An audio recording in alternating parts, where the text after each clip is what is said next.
I just want to make sure the council members are up front.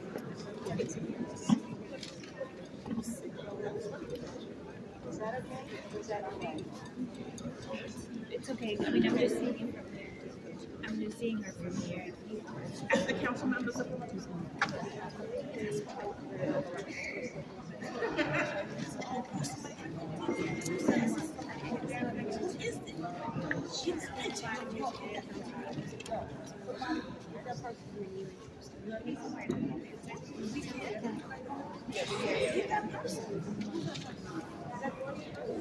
Right now, Just.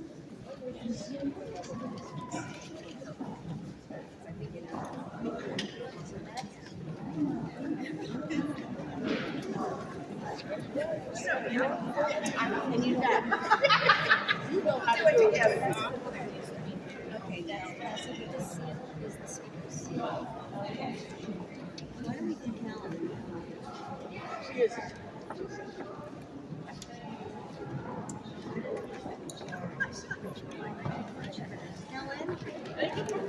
I know the chairs. Yeah, I do. I actually before there was parking in. I think it's okay. Okay.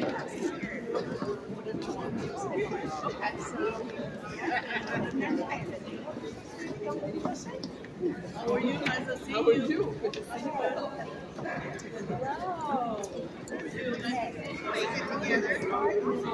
Yeah, we gotta get a little.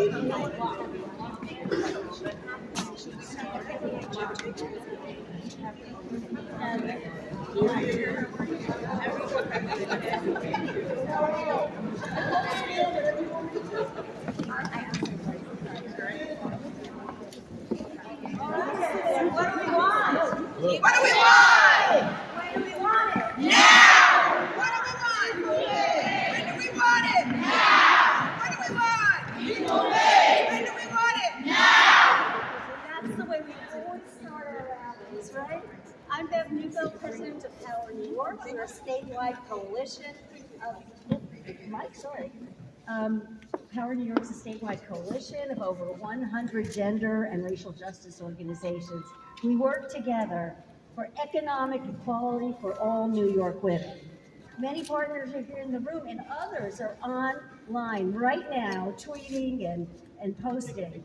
And we're all calling for New York to value the work of women. I want to thank all of our partners. Also, we have people streaming this, so we welcome our streaming audience and ask them to post online too. Equal Pay NY, hashtag Equal Pay NY. Also, take action. We have an action, and you'll see that online as well. So, this is our 17th Equal Pay Day rally in New York. Each one is different. Last year, we were on the steps of City Hall. It was sunny. Everyone, it was just so much fun. And then this year, of course, the weather. But nothing stops us. And nothing stops Gloria Middleton from finding a solution. Gloria invited us in from the storm, which didn't show up.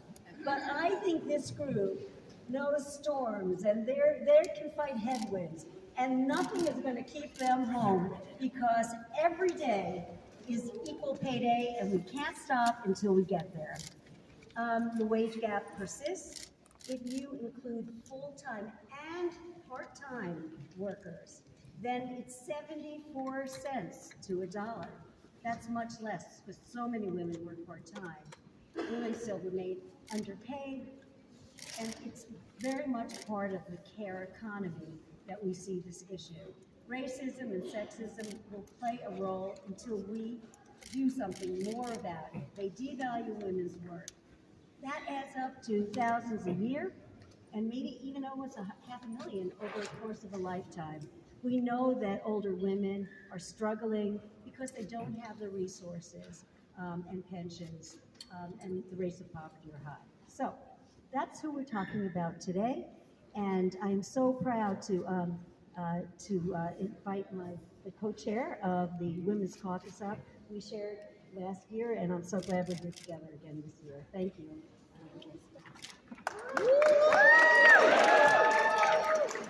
Good afternoon, everyone. I'm Councilmember Amanda Farias, and I serve as the co-chair to the Council's Women's Caucus with my colleague, Councilmember Farah Lewis. Where's Farah? Right there. New York City would not be the city it is without the care and labor women have and continue to provide. So it is critical that women legislators like myself stand together with our partners in labor and advocacy to fight against this narrative that women's work is not worth equal pay. The labor of women of color is worth more than 65 or 58 cents to every dollar. Our society is dependent upon women providing essential services like home care and nursing, yet the women in those jobs are not given the essential services they need. As the co-chair of the City Council's Women's Caucus, I will continue to fight with my colleagues so that women's true value is seen, heard, and most importantly, paid. So I would now like to introduce this fearless leader of the council, the first of the first majority woman council, Speaker Adrienne E. Adams.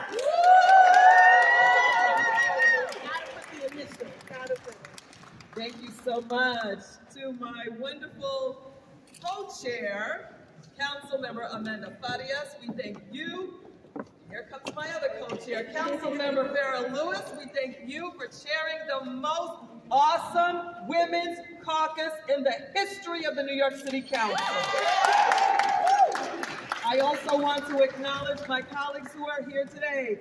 Councilmember Carmen De La Rosa, Councilmember Darlene Neely, Councilmember and the sage of the City Council, Councilmember Gail Brewer.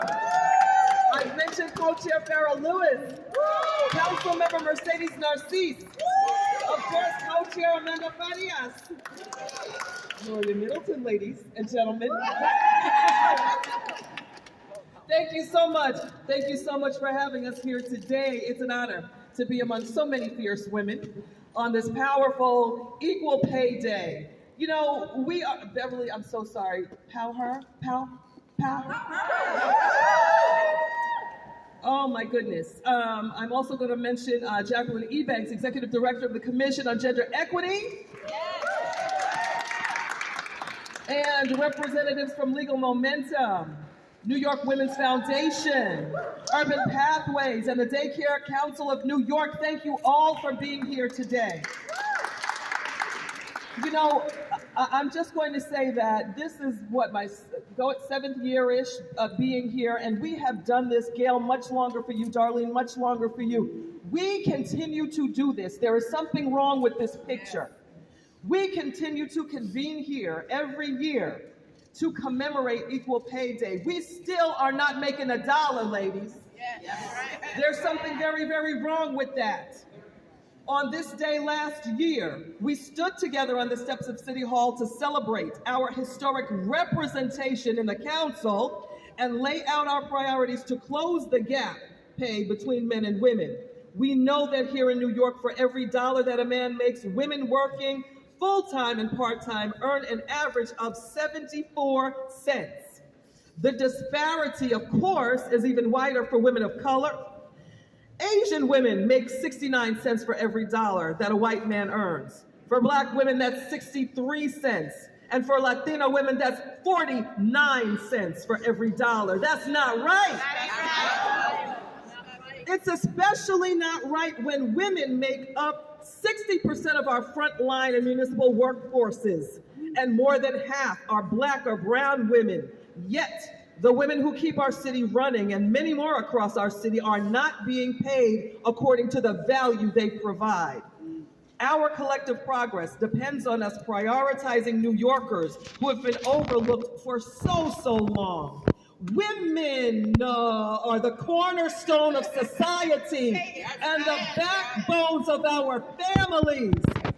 We have prioritized in this phenomenal women's city council, majority of the men who get it. We have prioritized the issues of women and working families for this session. The first time this has ever been done in the history of the city of New York. Watch us work. Because this is what it looks like when women lead. We mean this thing. We are the cornerstone, and that's why when women are healthy and have equal access to opportunity, our children, our families, and our communities thrive. That's why this council has centered women of color in our policies and have made strides to address pay inequities in our city. Last year, we released a pay equity report to address systemic pay disparities and occupational segregation within our own municipal workforce. We checked ourselves, y'all. In response, we passed legislation to build on our efforts of collecting crucial data and insights into these disparities, enacting practices that confront them. This legislative package included a bill sponsored by Councilmember Lewis to require DCAS to collect and provide additional employment and pay data to the council. With year-round access to pay data, the council can conduct stronger oversight at its discretion to continue helping narrow pay gaps. The council has also championed equitable pay for our early childhood education workers, the vast majority of whom are women of color. There needs to be salary parity between those who work in our community-based organizations and their counterparts in the Department of Education's programs. We will continue to call on the city to improve their administration of 3K and other early childhood programs that are essential to women and working families. And today, as we once again reflect on what has been accomplished, we are even more committed than ever to the ongoing struggle for equity and access across our city. This means making investments into our historically underserved communities through health, economic, and educational policies. Watch us work. As the most diverse and first women majority council, we will not rest until all New Yorkers are valued equally, regardless of gender or race. We look forward to the work ahead to close the pay gap once and for all. Watch us work. Thank you. What do we want? Equal pay. When do we want it? Now. That's right. I'd like to call up my co-chair, Councilmember Farrah Lewis. Thank you, co-chair. Say with me, close the gap. Close the gap. Again. Close the gap. Again. Close the gap. Again. Close the gap. It is an honor for me to be here, but it is unfortunate that we're doing this again. I want to thank you, Speaker Adrienne Adams, for being with us. Give it up also for Power Her. Thank you so much, Ms. Middleton, and everyone who organized today. I'm Councilmember Farrah Lewis, also co-chair of the Women's Caucus. The pay equity package that was signed into law is layered with so many provisions that elevates different aspects of inequities. It includes things like analyzing compensation and employment data for city agencies, creating an advisory board about how to make homeless shelters more accessible to people with disabilities, and much, much more. A big chunk of this package is collecting and analyzing data. They've been analyzing for a while and gave us nothing. But now we put those provisions in because it has to happen. About how government's limited resources are allocated and to whom they're allocated.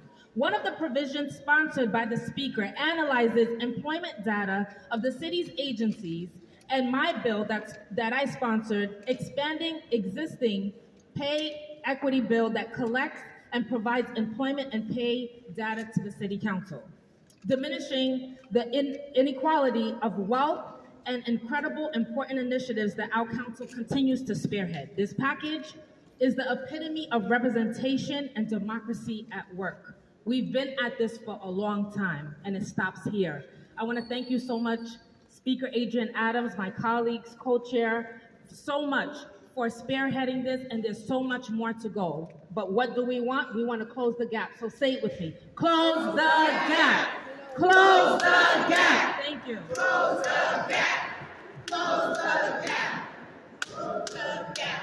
Thank you. I'd now like to call up my colleague and the chair of the Labor Committee, Councilmember Carmen de la Rosa.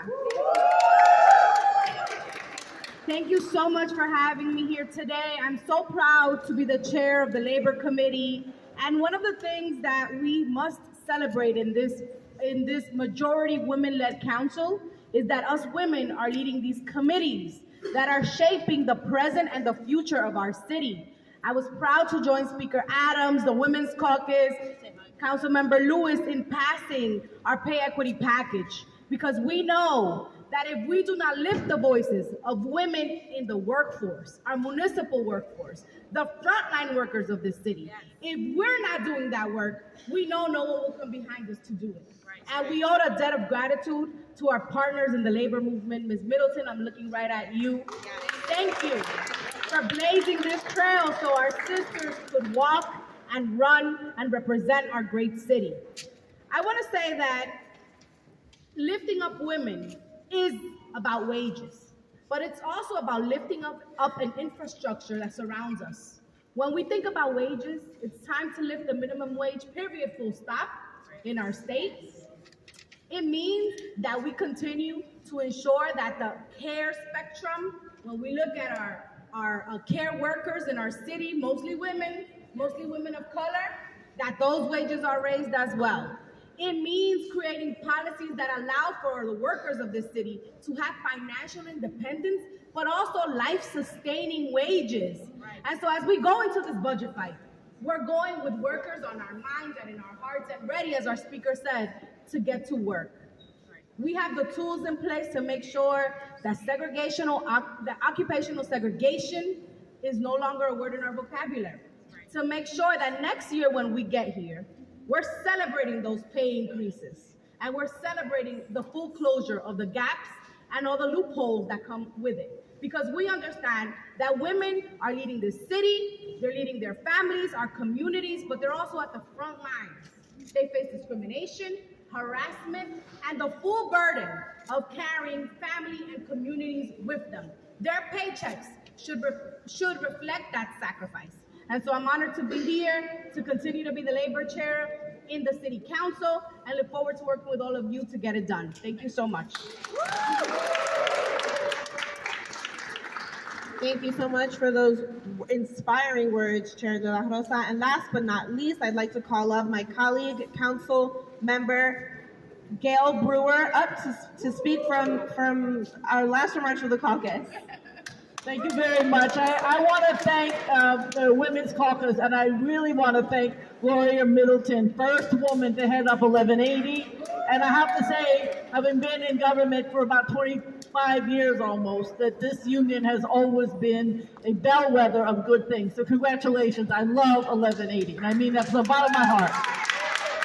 I also want to say two things. What's happening is really positive in two fronts in terms of women in government and women in nonprofit. For the first time, the City Council is focused on the job vacancies and what they mean for New York City, for the community, and for the workers. We cannot survive with 23,000 vacancies in the city of New York. And that's what we're focused on. And guess what else we're focused on? Human service workers have to get the same parity as city workers. You cannot have people working side by side, whether it's childcare, 3K, the arts, I don't care what it is. You absolutely have to have parity.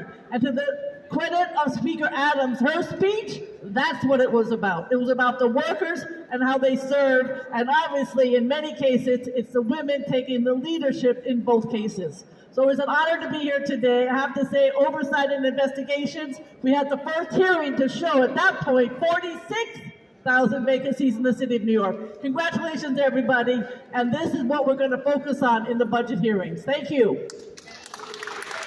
Thank you, Councilmember Brewer. And also, who would have thought so many women would look great in red? We did, right? Yeah.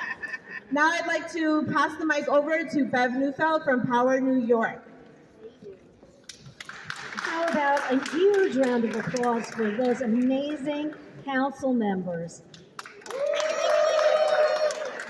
I don't know. If you were here 17 years ago, you would have seen 5 people on the steps of City Hall. We were wearing red because we were seeing red, because women are in the red, right? And look at us now. So much has changed.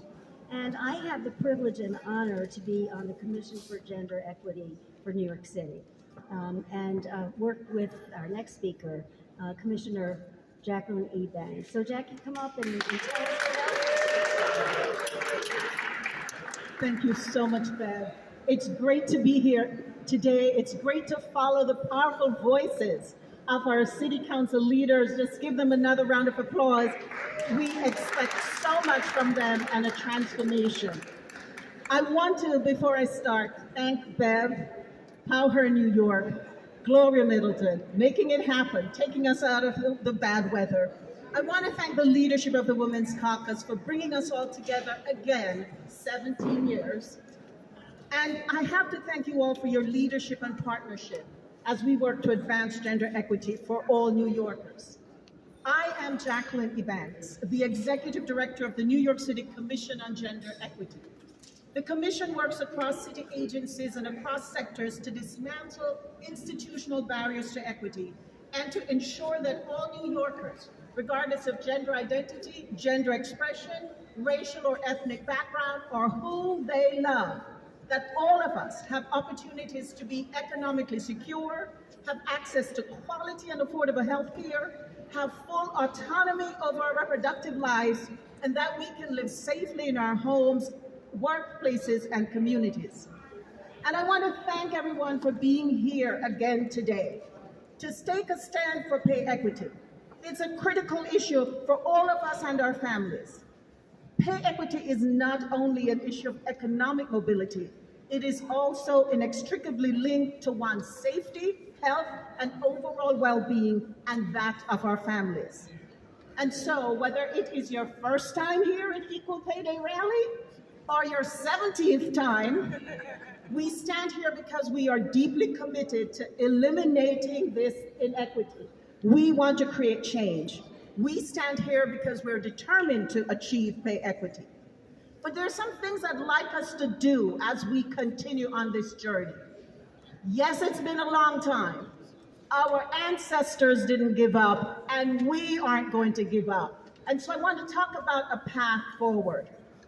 We have to celebrate our successes. We have worked hard to arrive to this point. It's not perfect. And under the leadership of the Mayor Adams and the City Council, New York City continues to make strides. Most notably, we passed the Salary Transparency Law, and that went into effect November 1st, 2022. What does that mean for us? That means that when you're on your job search, you now have more information, like the salary range of the job you're applying for. And you can make a strategic decision, is this the range I want to be in or not? And if you're qualified, you're going to make sure you apply for the salary that matches you.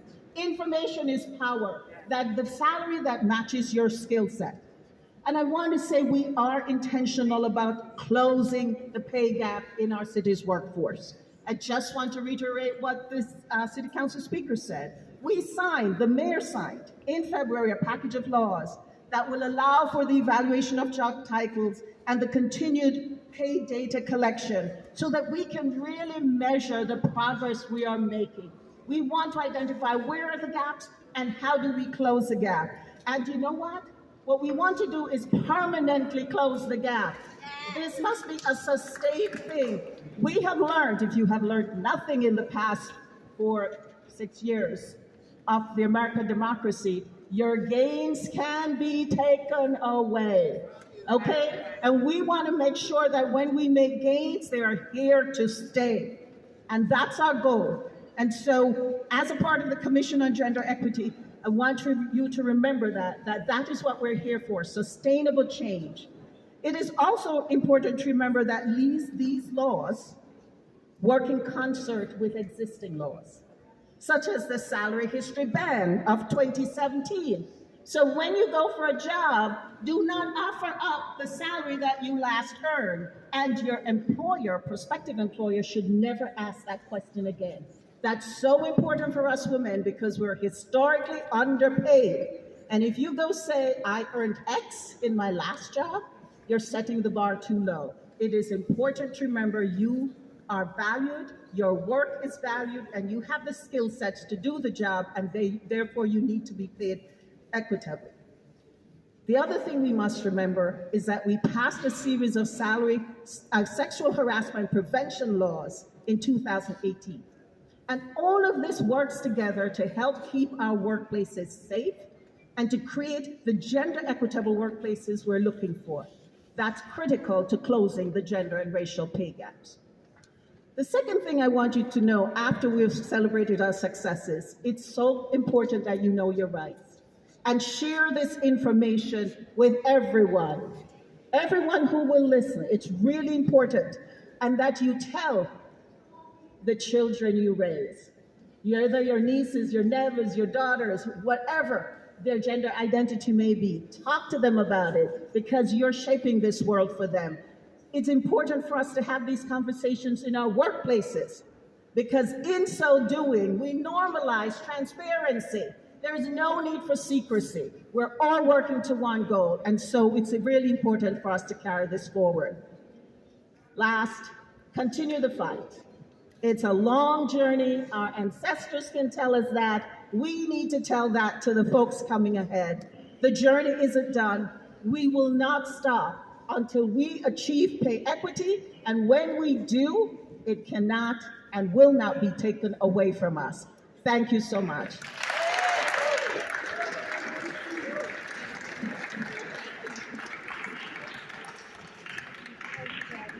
Thank you, Jackie. That was just really wonderful. Next up is our very own Gloria Middleton. Thank you, Gloria, for everything. What do we want? Equal pay. When do we want it? Now. What do we want? Equal pay. When do we want it? Now. What do we want? Equal pay. When do we want it? Now. Thank you. Right now. It's nice to see so many familiar faces back with us today as we mark another Equal Pay Day. It's not nice that we have to be here at all to recognize a day that should not even exist. This is not the first Equal Pay Day rally that has brought us together, and it won't be the last, unfortunately, at least not in the near future. Equal Pay Day is important because women are important.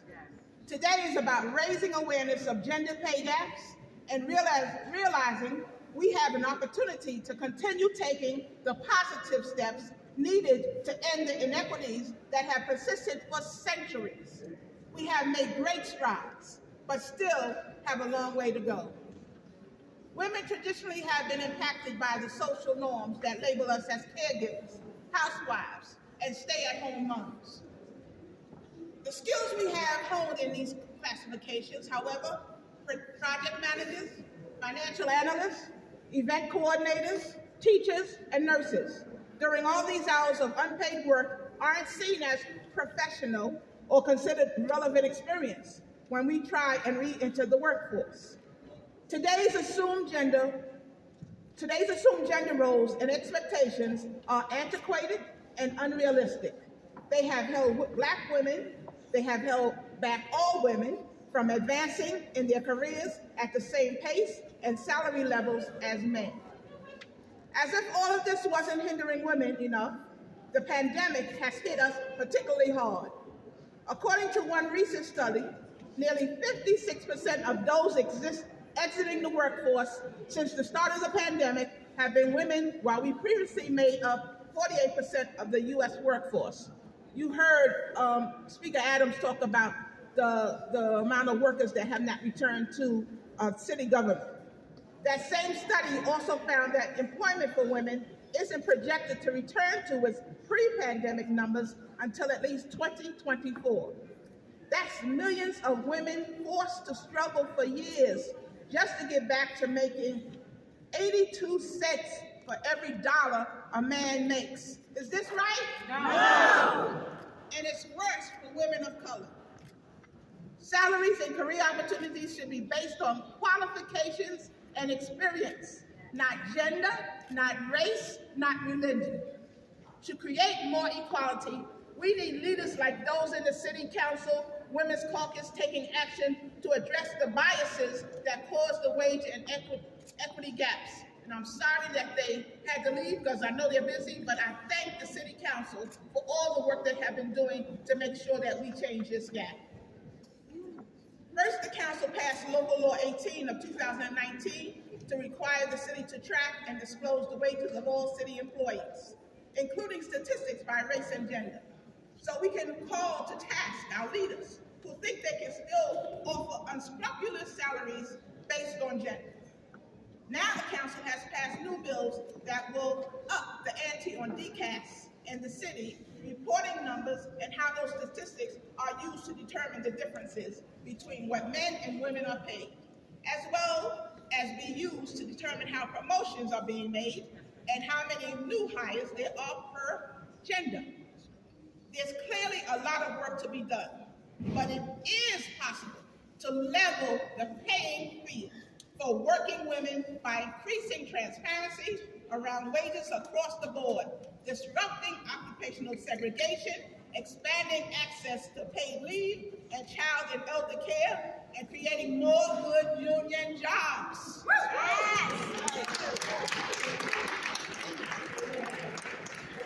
We have a goal. Our goal is to celebrate Equal Pay Day on January 1st, because that will mean that men and women doing substantially similar work will earn similar salaries. Yay for January 1st, someday. It's time to close the pay gap. It's time to close the pay gap. It's time to close the pay gap. It's time to close the pay gap. It was not that long ago, in 2016, that CWA Local 1180 was at center stage in our fight for equal pay as we pursued our EEO case against the City of New York. Now, one of our sister unions, the United Probation Officers Association,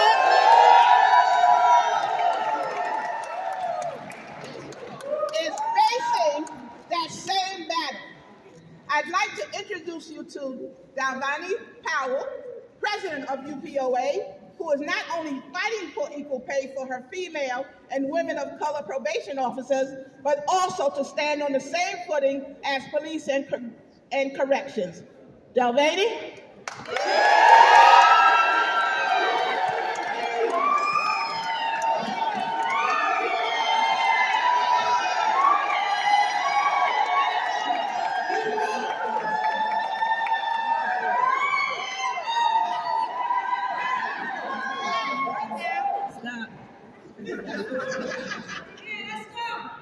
Thank you, Gloria, for the introduction and paving the way at CWA Local 1180 and other unions like mine to pursue equal pay and advancement opportunities for our female members. Thank you also to the City Council and, of course, Beverly Newsom of Power Her New York for giving the probation officers of New York City a chance to be heard and seen. Since I became the president 6 years ago and even before, I've repeatedly heard people say that they were unaware of the United Probation Officers Association, who we represent, and what our members do. Well, allow me to introduce my union.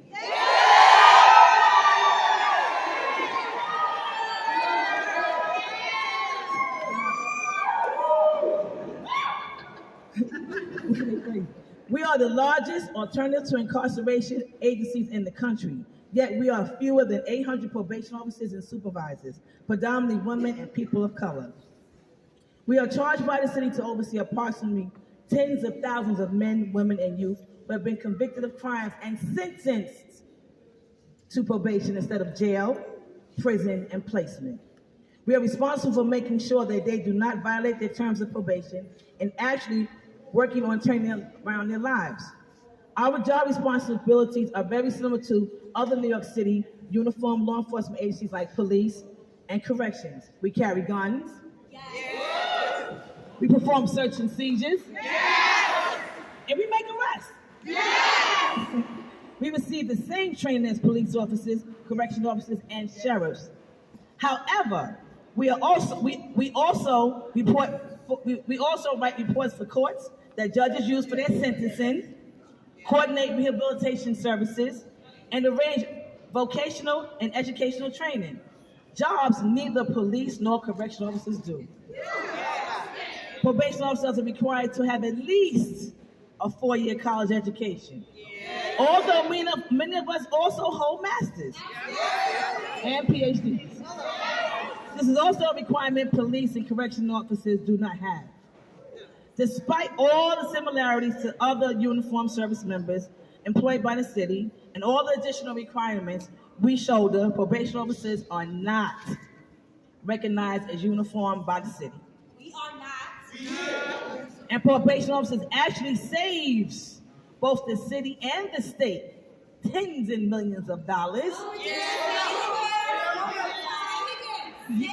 Tens and millions of dollars yearly on those we keep out of the prison system.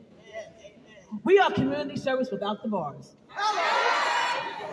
So now that you know who we are and what we do, let me tell you in a nutshell about the problems we face. One, our predominantly female and of color officers earn significantly less than white males doing equally same work. An expert analysis of the pay within our department found white men on an average are paid $14,500 more than the women of those of color in the Department of Probation. Two, white male probation officers are promoted faster than our female probation officers and those of color.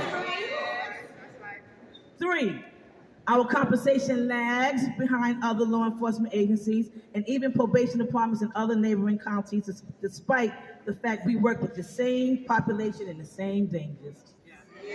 Four, although there is a salary range for our title, the majority of our members are suppressed at the lower end of the range with almost no opportunity to earn more. Our members never reach the top salary. And five, dozens of probation officers are even earning below contractual wages, something we have asked the city to address immediately. We have been working since 2018 to address pay inequity within the ranks of our members. Now we have brought a class action lawsuit against the City of New York on behalf of UPOA members to demand that the city pay probation officers a comparable salary to that of other uniformed services. It has been a long journey, but we will continue to fight until New York City probation is paid and treated with the same respect and value as other law enforcement, as we are recognized for the vital role that we play in public safety. It is unfortunate that we are now fighting the same battle that CWA local started in 2016. Finally, while we are thankful for what the city council is doing with the legislation to stop those gross pay inequities, it is a shame that they need to take legislation to get action in the first place, and it's 2023. What I say?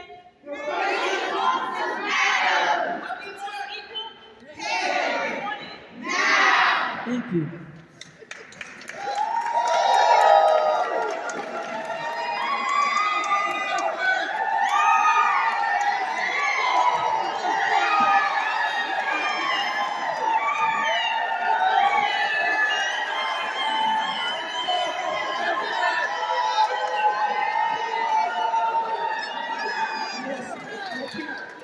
I can only say, wow.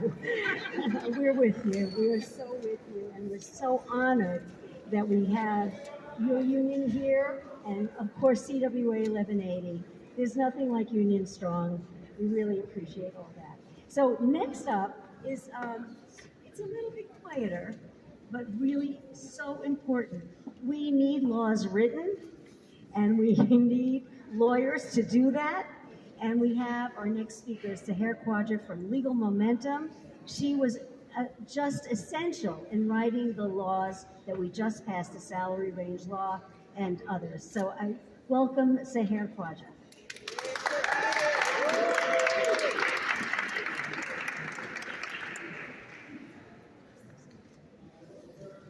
Good afternoon. It is such a privilege to be here. It is such a privilege to be here today alongside Bev and Cowher, the incredible work they've been doing with Speaker Adams, our incredible Women's Caucus, our Director Ebanks, and CWA 1180, and that's a tough act to follow, so do my best. Today on Equal Pay Day, I want to recognize what we have recently accomplished together and be frank about what we need to do going forward. In the 60 years since the passage of the Federal Equal Pay Act, women have lived an absurd reality where employers cannot legally pay them less based on sex, but employers can hide the salary information necessary to identify unlawful disparities. In the past 2 years, working in coalition, we have taken a critical step forward to fix this absurdity, enacting groundbreaking pay transparency legislation in New York City and New York State to require employers to post upfront salary ranges in job descriptions and job postings. I cannot understate the importance of this law to advance pay equity. We are already seeing employers improve their pay practices based on these requirements and workers using this law to advocate for themselves more effectively. And our bold action in New York is having a ripple effect nationally, with over a dozen states from Vermont to Kentucky contemplating and introducing similar legislation. But pay inequity is a multifaceted problem that requires a multi-pronged approach.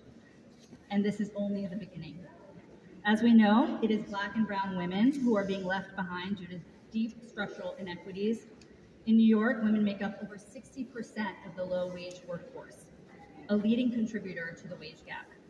We cannot and will not achieve pay equity unless we dismantle long-standing structural barriers that push women into poverty and keep women of color in low-wage work. To address this problem, we need to start by raising the minimum wage and indexing it to cost of living. The failure of the minimum wage to keep pace with the rising cost of living has relegated too many women to poverty and inescapable cycles of economic precarity. In New York State, legislation introduced by Senator Ramos and Assemblymember Joyner, our champions of pay transparency at the state level, would increase New York's rapidly eroding minimum wage to $21.25 across the entire state by 2027, after which it would be indexed to reflect rising cost of living and gains in worker productivity. Over half of the 3 million workers who would see a raise in New York State would be women. Simultaneously, we need to reverse the accepted narrative that women's work is low-wage work and invest in substantial pay increases in female-dominated sectors and industries. Some of the hardest and most valuable jobs, like childcare and home care, are also the lowest paid jobs. It is of no coincidence that both are considered women's work. To better understand the problem and the solution, we simply need to imagine what pay scales would be in a society where our childcare centers were dominated by male workers. We know many of these reforms are a concern to the business community, but this is not a zero-sum game. Making our workplaces more fair, more equitable, and respectful of basic human dignity benefits everyone. Either way, we can no longer build our economy on the backs of women. We must keep charging forward and taking bold action to achieve our basic human rights and secure our equal place in today's workforce. Thank you.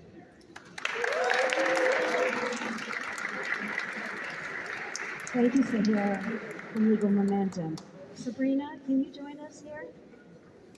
So we've been talking a lot about care workers, but let's hear from one now. Sabrina, you want to introduce yourself? So hello, everyone. Hi. My name is Sabrina Huggins, and I'm a human services worker. Okay. I've worked at Urban Pathways since 2018, serving the residents in a supportive housing program. I've advanced in that time from the role of case manager to wellness coordinator, followed by my current role as senior case manager. My work is important because people are important. The people I work with have experienced homelessness and are living with mental illness. They have often not been treated with dignity that we all deserve and do not have that support in their life that we all need. I get to be that support for my clients, helping them solve their problems, get connected with services, and setting goals for themselves. This is important work, and it makes a difference to them every single day. Being there for others is a part of who I am and provides me with a strong sense of purpose. I've always been called to serve my community. Before working in human services, I was an educator, and I served in the United States Air Force Reserves for 6 years. I'm continuing to build skills to serve my community by returning to school, to earn my master's degree in social work. I am growing so much in understanding the people that I serve and learning new skills to better support them. I love to learn, and I look forward to continuing to do so. I've always loved the quote, "No man is an island." Our services contribute to our broader community needs and keep our clients connected. Sadly, despite my dedication, I am vastly underpaid. Why does the government undervalue me and my work? While deemed essential during the pandemic, government continues to leave human services workers behind. In a field that is overwhelmingly staffed by women, people of color, and women of color with college degrees. We make $20,000 less than a public sector employee. The program I work at is funded by a government contract that sets my poverty level wage and is exacerbating racial inequality and gender pay disparities. These poverty wages have created high turnover among human service workers, negatively affecting the people we serve, who have had numerous case managers, social workers, and peer specialists that were forced to leave their positions because they could no longer afford to live with such low pay. Having to establish a relationship with a new worker and repeat intimate details about their lives with yet another stranger makes it hard for our clients to build trust and view themselves as worthy of having their needs addressed. This is not how we want to serve our clients. Here is the result of my low wage. As a single parent, I simply cannot make ends meet. Despite working a second job on the weekend, I found myself unable to afford rent for myself, my 2 younger children, and my elderly mother. So I recently had to make the difficult decision to move into a family shelter. It is ironic. I work every day helping people exit homelessness while becoming homeless myself. This is the reality for so many working in human services field. 15% of us qualify for food stamps, while so many more live on the edge, making too much for assistance and not enough to survive. Although residing in a shelter, I still don't qualify for benefits. Despite the challenges, my dedication to serving my community remains strong. I remind myself that no man is an island, and I lean into the support of my mother and the community who helped me remain strong. But we cannot continue to let the government save money on our backs as we provide critical services to New Yorkers in need. This is why I am here on Equal Pay Day representing human services workers, 70% of whom are women. None of us here are asking for a fortune. We are asking to be paid what we are worth. I give so much of myself to others. I spend more time with my clients than I do with my family. There is little room left for myself. I just want to be able to put a roof over my head and live comfortably. I thank the Women's Caucus for fighting for wage equity.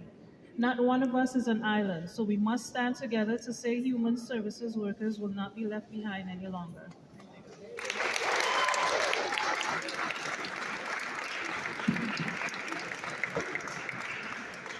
Sabrina, thank you so much for sharing your story. It really brings home why we're here today, right? So I don't have anything else to add. I think everybody covered it, except an action. We never get together without saying, let's do something, right? With all our energy. In New York State, right now, in Albany, they are debating the budget. We are fighting to make sure that we get more money for human service workers, for childcare workers, and for other low-wage workers. That means budget, and it also means passing a real minimum wage, increasing the minimum wage. So if you go online, go to www.powerny.org. There's an action there.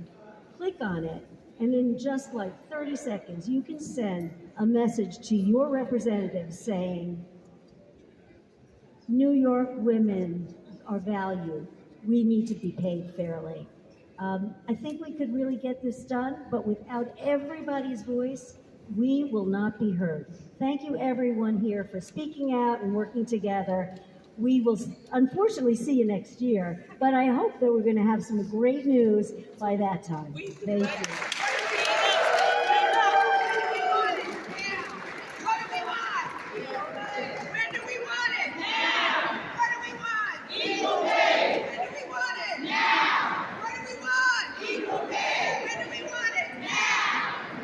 Could all the 1180 members come over and gather behind the podium? And UPOA, please stay and wait so we can take the same photo for you.